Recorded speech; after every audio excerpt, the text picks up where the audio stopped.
The Walking Dead, Dead City Season 2 Episode 3, titled, Why Did the Mainlanders Cross the River?, dives deep into the psychological and ideological struggles driving the story forward. As Maggie Rhee fights for survival in a devastated Manhattan, her son Herschel reemerges as a central figure whose allegiance could shape the city's fate. Warning: spoilers ahead for Season 2, Episode 3 of The Walking Dead, Dead City. A flashback reveals Herschel's twisted bond with the Dama.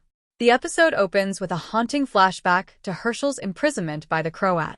Initially weak and disoriented, Herschel quickly shows signs of resilience and intelligence, particularly through his skill with weapons and observational acumen. The real twist comes when the Dama makes her entrance, not as a tyrant, but as a strangely compassionate figure.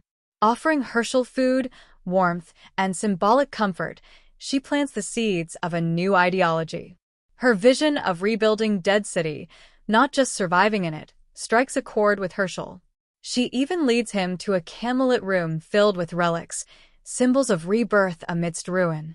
These flashbacks explain Herschel's growing empathy for the Dama's mission. His drawings aren't just idle sketches, they reveal his emotional shift and internalization of her radical dreams. Survival and secrets in present-day Manhattan. Meanwhile, in the present, Maggie and Polly lead a group of survivors through a walker-infested urban jungle.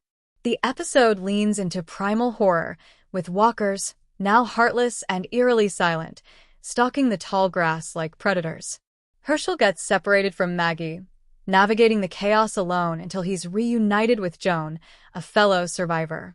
At the same time, Maggie and the others find temporary shelter at the cafe on the lake, operated by Roxana's group. However, it soon becomes clear that this refuge comes with disturbing secrets. Waylon, one of the Croats' men, arrives injured, prompting a violent confrontation. Negan kills him in cold pragmatism, marking another moral line crossed in the name of survival. The mystery of the Heartless Walkers revealed. The most chilling reveal comes at the cafe, where Roxana's group performs a ritual on Joan, removing her heart. It's suggested that by doing this, they create more docile or controllable walkers. This grotesque discovery sparks internal conflict, especially as some survivors argue that aligning with Roxana's practices could secure political power via the Federation. Polly ultimately quashes this brewing coup, but the underlying tension highlights how desperate people are willing to embrace darkness for the promise of order and safety. Herschel's decision: Maggie or the Dama. At the core of Episode 3 is Herschel's internal conflict. Torn between his mother's protective, survival-oriented values and the Dama's ambitious, authoritarian vision of rebirth, Herschel becomes the symbolic battleground for Dead City's future. Maggie represents traditional humanism, rebuilding community, valuing life, and preserving moral boundaries. The Dama, in contrast, offers radical transformation, no matter the cost. Herschel's apparent drift toward the Dama's ideology suggests a looming shift in power that could reshape alliances and ignite further conflict. Janet's evolution, from cleaner to power broker.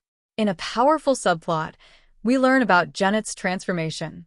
Once a cleaner ignored by the elite at the Louvre, Janet now holds significant influence in a fractured France. Traumatized by the loss of her husband to walkers, she emerges as a sharp, ruthless leader who embraces the symbolism of art, like the Mona Lisa in her possession, while remaining committed to the working class. Janet's rise adds a broader geopolitical layer to the series, suggesting future intersections between Dead City's chaos and the global power vacuum. Carol's betrayal and capture. Elsewhere, Carol, determined to locate Daryl, follows a trail of clues with the help of a bilingual ally. Her investigation leads to Cadron, who provides valuable information about a place called the Nest. But her trust is misplaced. Remy betrays her, alerting Janet and leading to Carol's capture. This betrayal heightens the stakes, linking Janet's arc directly to Carol's and possibly to the larger plot concerning Daryl. Negan's complex role: ally or enemy. Negan remains a wild card. His actions oscillate between brutal necessity and conflicted conscience. In this episode, he brutally dispatches Waylon yet spares Herschel in a moment of vulnerability. Their brief encounter encapsulates Negan's paradox. He's neither fully hero nor villain, making his future decisions unpredictable and potentially game-changing.